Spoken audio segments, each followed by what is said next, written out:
Yes, the site of the CTV building where the largest number of people died in the Christchurch earthquake is about to be opened as a memorial garden. 115 people lost their lives in that building when it collapsed on February 22nd, 2011. 7 years ago tomorrow, the cleared site has been turned into a memorial garden which is intended to be a place for reflection, remembrance. The official blessing gets underway soon, and our reporter Rachel Graham is at the site and joining us now live. What's happening there this evening, Rachel? Well, so what's been happening today is earlier there was a planting session by some of the families of the people that died in the CTV building. So it's basically a memorial garden that's been set up here. It's a large, there's a lawn area, and then there's also a more sort of formal planted garden area, both with a mix of native plants and international plants.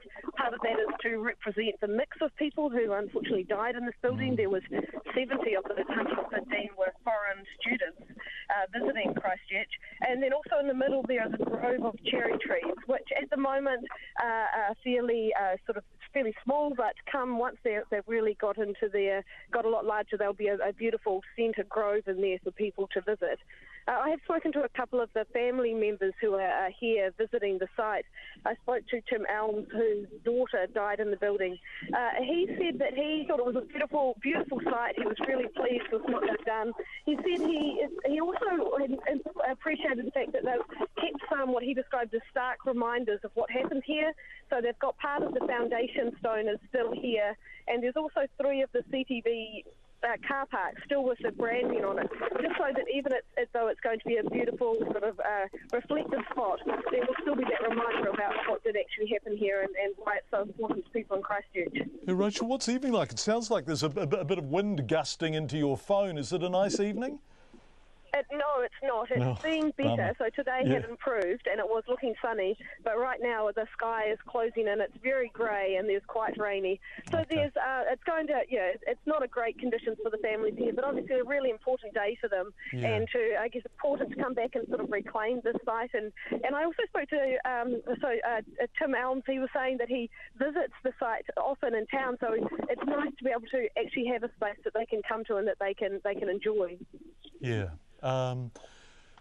This is a big question, and the answer is not what most people wanted to hear, I suspect. But what has happened with the possible charges over the collapse? We've looked at this before, but do remind us.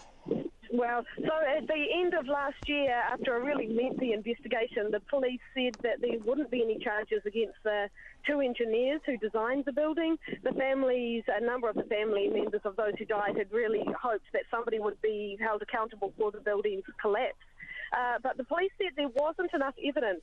And part of the problem was the fact that there's a rule which says that you can't lay charges if it's longer than a year and a day since the death-causing act had been committed, and because of the length of time since they had designed the building, they wouldn't be laying charges. The families are still fighting that, and recently they met with the Prime Minister, Jacinda Ardern. She did say that the law around that would be reviewed, but that is unlikely to help these families, but they've said they will keep fighting. Rachel Graham joining us live from the site of that building collapse 7 years ago tomorrow. 115 lives lost in a single building.